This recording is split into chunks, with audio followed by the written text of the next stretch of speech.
Hey guys, Carolyn, and welcome back to the podcast. And today we have Greg Russell, CEO of a Success Team Marketing. Good morning, Greg. How are you? Good morning, Carolyn. Thank you for having me. Thank you so much for being on the show. Before we dive in, tell us all about yourself and how you got to where you are now. Well, I have a love for technology. Always had a love for technology. I think that started off with me, honestly, trying to help my mom program her watch. She went from a wind up watch to a digital watch, and she couldn't figure out how to get it. And I figured out how to program her watch, and then my family started bringing me stuff. The next thing was how to program the VCR. Then my uncle put a video camera in my hand, and so from a very young age, I fell in love with technology. And then also, my mom was concerned about me reading as a child because I didn't like to read, right? Like most childs, I wanted to watch television. And so she was concerned. So she kept trying to find things for me to read because I was like, I wasn't in the comic books, I wasn't in the stories. And so finally, she had this book that it was like a booklet type thing. And it was like how to make money from home. And I dove into that. And so she found the thing that I love to read was about entrepreneurship. And so I started my first business at 12. Damn. And that's how I got started. What was your first business? I got to know. I had a coupon directory called Candy Coupons. Now, I'm from New York, so I was in Queens, New York. And if you ever got a Val pack or a pack of coupons in the mail with the concept in this book was like you can start one for local. You would just have to go to the different businesses and first find a printer who's willing to print, and you get all the businesses to put on, a fraction in to reach all these customers. So I did the found a printer, and then I needed a salesperson to go get the businesses. And so my mom had someone who had a storefront. It was a travel agency. So dating myself because those don't exist anymore. But it was a travel. Stars. Yeah, it was a travel agency, and we put an ad in the paper, and then people came for the interview, and I was interviewing people, mostly adults. And sad thing is, nobody wanted to work for a 12-year-old on commission. But I did all these interviews, and no one wanted to do it. So I ended up doing it myself and going to business, trying to sell these coupon directories. So that was my first business. And then what business did you start after that? After that, I did a mail order business. And this was back in the day, you could have COD. Gotcha. And we were selling these manuals through the mail. And so I was able to sell some. I still didn't make money, but I was able to sell some. So I still have certain checks from UPS back in the day when they had cash, cash on delivery, right? Cash on delivery, COD, something else that doesn't exist today. But yeah, so I was able to sell these mails. So I put an ad in a newspaper magazine type thing, and people would buy it, and then it was COD. Cool. So tell us about Success Team Marketing. When did you start that? So Success Team Marketing, we were me and my mom, we were doing a multi-level marketing business back in the 90s. And we had been struggling for years. So I struggled from time 12 until I was around approximately 28, 30. So I struggled for a long time to get things off the ground, and we tried a lot of different things. And we got involved with a company called Metabolife. Mm-hmm. And it's a weight loss supplement, and Metabolife was doing very well. And we lucked up, and before Metabolife, I put a commercial on Lifetime TV. So I got out of college, I had these 5 credit cards, and I maxed them all out to put a commercial on Lifetime TV. And the commercial flopped, had nothing going. I lost all my money, crushed me, and I had to go get a job at Kinko's. Again, something else that doesn't exist. Kinko's became FedEx Office, and then FedEx Office dropped the name in 2008. So I was working there. I met a guy who was graphics design, and so I started a website business. And that's kind of where Success Team started, from the loss of that commercial to have to go get a job. I met a guy, and we started doing the stuff.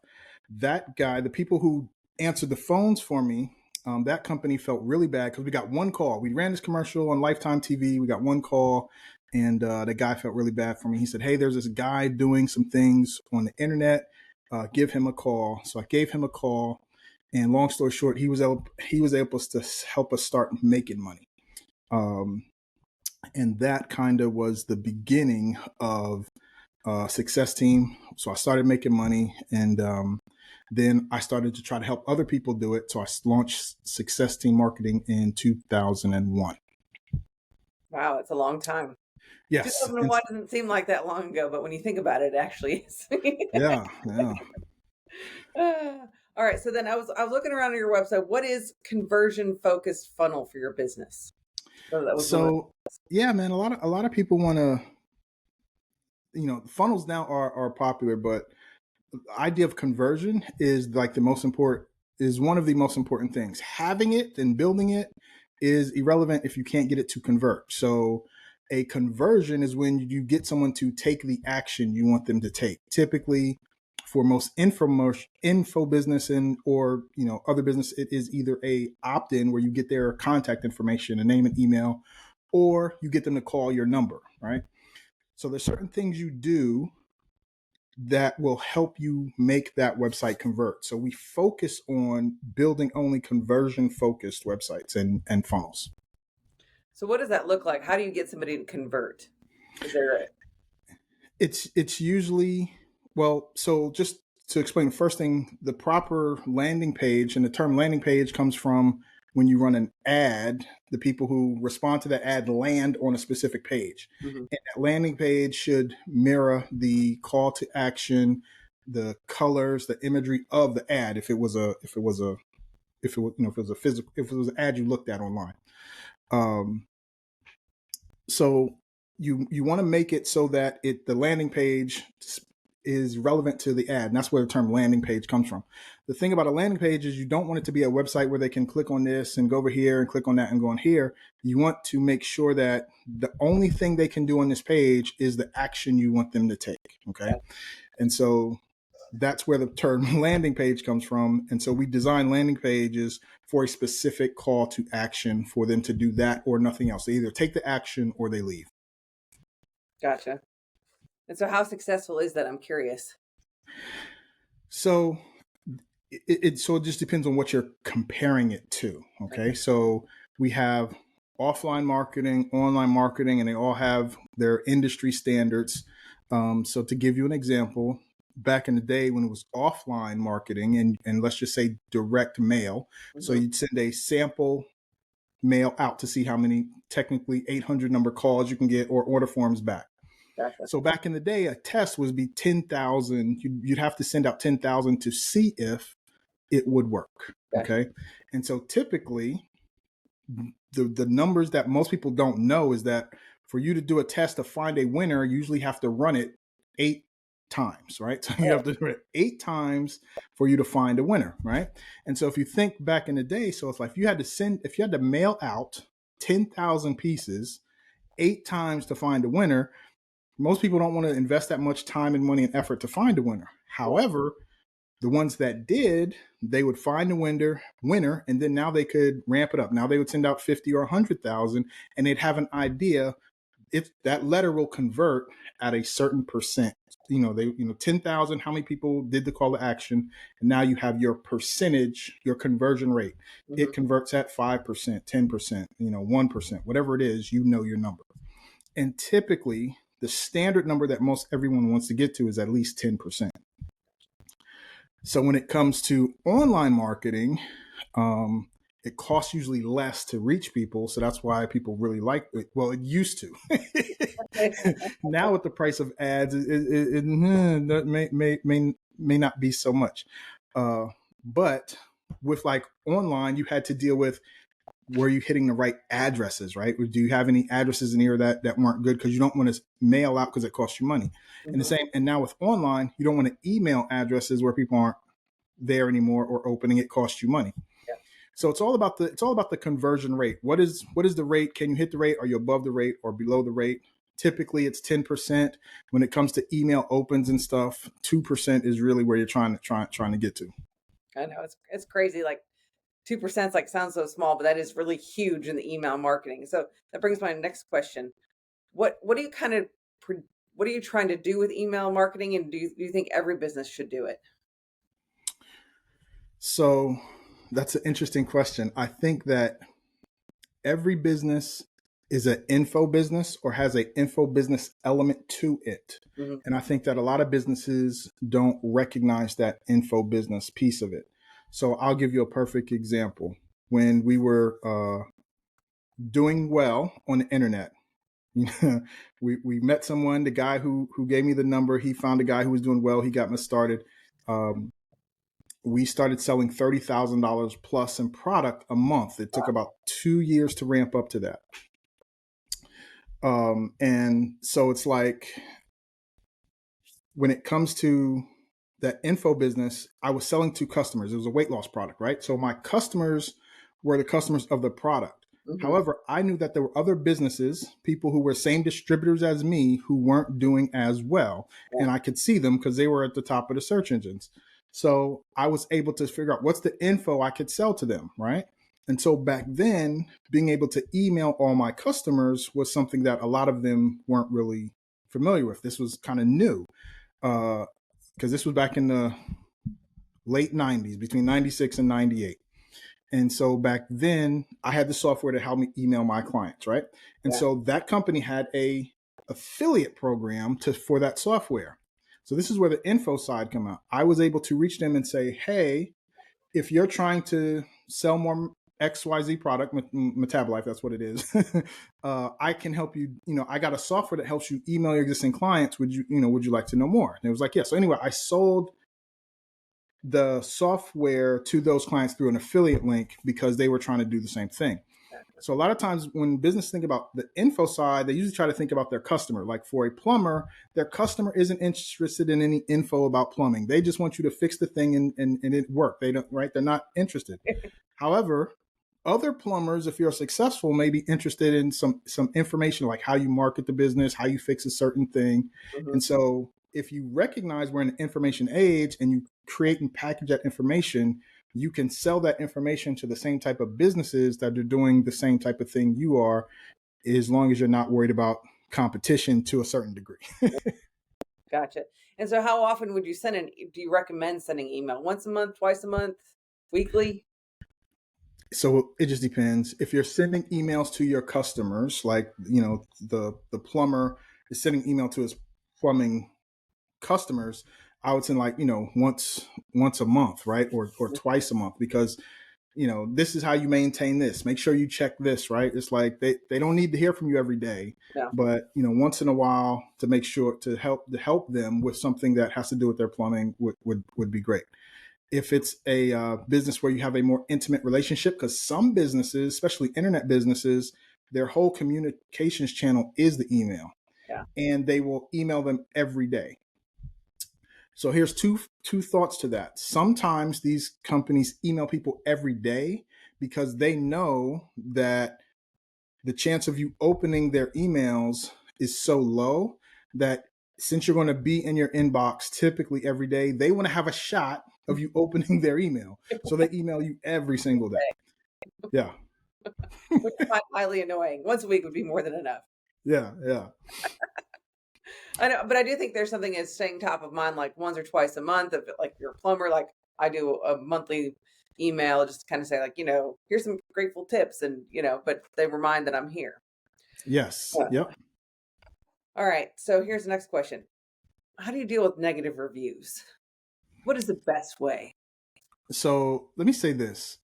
If you have no negative reviews, that's not good, because most businesses, if you have a lot of negative reviews, that's not good either. Don't get me wrong. But no negative reviews, as much as you don't want to have them, like your business is real, you deal with real people, and you can't satisfy everybody no matter what. So somebody, somewhere, somehow is going to be annoyed, regardless of what you do. So the negative reviews actually make you look real, because nowadays they know about AI, that things can fake reviews. So when you have no bad reviews of any sort, people are now skeptical of that too. Yeah. So don't be ashamed or upset about negative reviews. Just know that they are part of the review process, and they make you look like you're a real legit business and not a fake business with no reviews. I don't know about you, but I'm skeptical of any business that don't have no negative reviews. Now I'm like, I don't know about this. Like, are all these reviews fake, or or have you eliminated them and don't want us to know? And then if you are hiding it, then it's kind of like, well, now I don't trust you, because you know what I'm saying. So the Exactly. negative reviews are just a part of it. Address them the best you can, and know that the right people for you will find you. Don't be afraid of the negative reviews. I agree. I don't think they have as much weight as they used to have. And honestly, the business I'm in, people use them as threats a lot of the time too. Like, hey, if you Yeah, don't know what I want you to do, I'm going to leave all these bad reviews for you on every platform. yeah, it's crazy. It's like, It's a negotiation tactic. yeah, yeah. So, like when you respond to a negative review, do you want to do details, just summarize, or because I really don't want to get down in the dirt and be like, this is why you're crazy. But Yeah, I think you just listen. I think you just reply to it if if you need to. In some cases, you may not need to reply at all. Um, but don't get into a back and forth. yeah, Like, don't go like, if you reply to it, that's it. Just let it go. I'll right. tell you why. People are going to be more skeptical of reviews anyway now, because even things like Amazon. I don't know if you noticed, but they will have a product with thousands of reviews, and then they will switch the product. And even though they switch the product, the reviews for that old product are still there for the new product. And it's like, if you start really looking through them, you'll realize these They're not people ain't even talking about this. exactly. And so again, reviews is starting to get They're losing it's credibility. getting more and more hard to trust them because of things like that. I agree.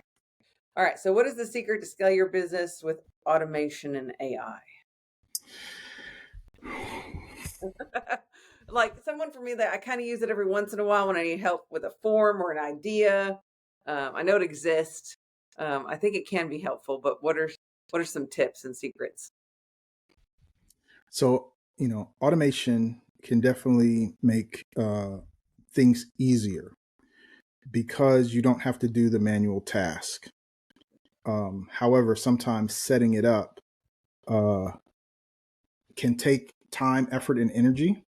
And if you don't have the users to use the automation, it was a waste of time, effort, and energy. And most new people don't realize that. They get excited about what they can automate, and they start trying to automate all these things, and they don't have any users to come be automated in it. It's like, yo, you set up this whole and this whole year of follow up, and you only got 3 people in the system. It was a waste.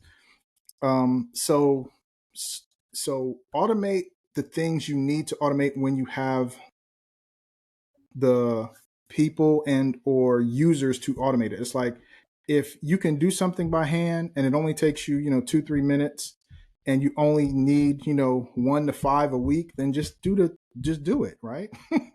Now if you have 50 to 100, then you need to look at things to automate.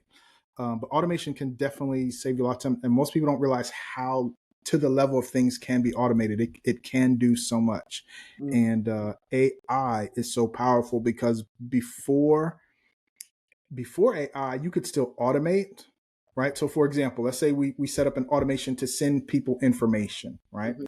Let's say they filled out a form on your website, and everyone would get the same follow-up information.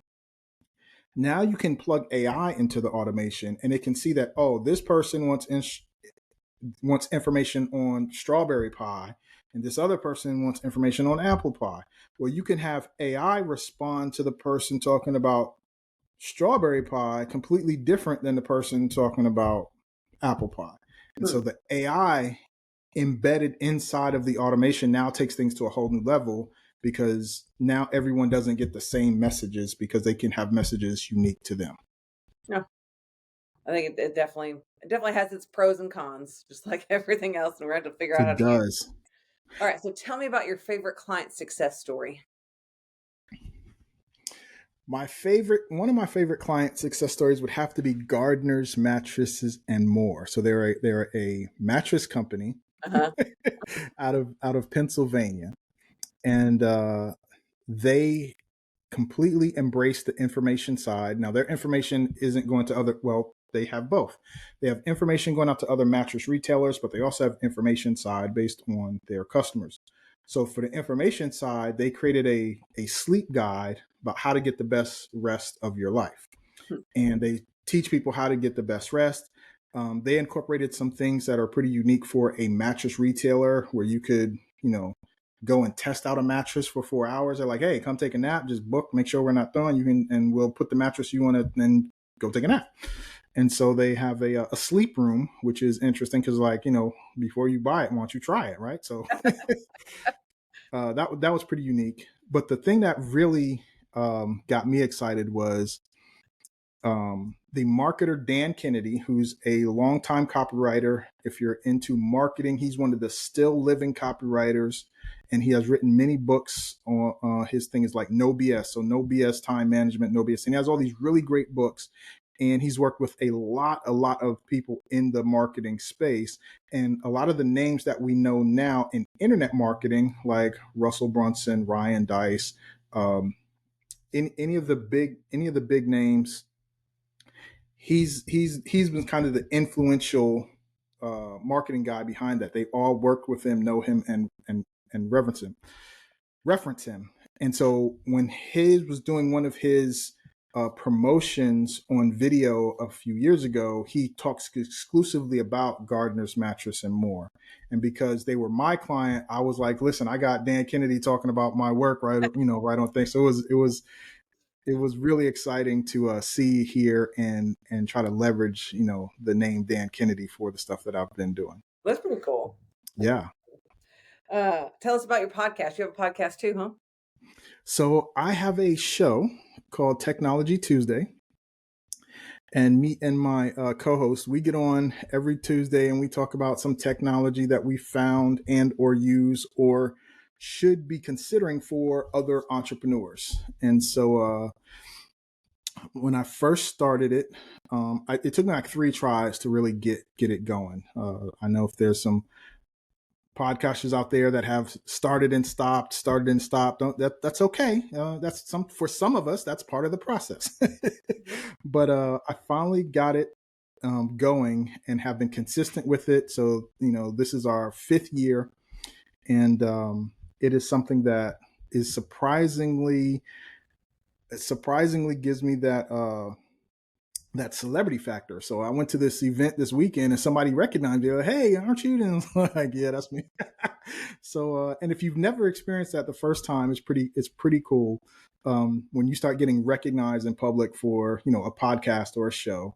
But we love doing the show. And, I think that for a business, we all should consider our celebrity factor and because we have this technology, we have the technology to be on camera and for people to hear our voices. And if you don't use it, right, the podcast is technically your own radio station. If you're not broadcasting, well, that's on you. The show is our own TV show. We're not putting it out that's on us.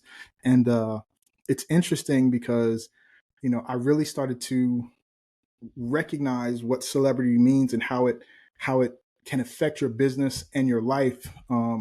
Because my daughter, who is 13 now, but she's in the entertainment industry, and she is what I call a mini celebrity, right? So she's been on Broadway, she's been on TV several times, and I learned from her how she would interact with people and how people would respond to her. And she has, videos that have done millions of views on social media that have gone viral. And it's just crazy when celebrity is a factor in your business. Yeah, and it's not really that hard. I mean, you get a computer, you get like Riverside, Yeah. it's kind of amazing. All right, well, if people want to find out more about you, where would they go? If people want to know about me, there's 2 places they could go. I would recommend they go to my blog, which is askgregrussell.com, 2 S's, 2 L's. That's askgregrussell.com. Or they could check out My Tech Jedi. My clients have affectionately called me the Tech Jedi, and so I kind of ran with it. And so you can go to mytechjedi.com, and you can hear from some of those clients who have worked with me at mytechjedi.com. That's awesome. And I will put us all in the show notes. Well, thank you, Greg. I appreciate you taking the time being on the show. Thank you. I really had a good time, and I hope you have a wonderful day. You too. Take care.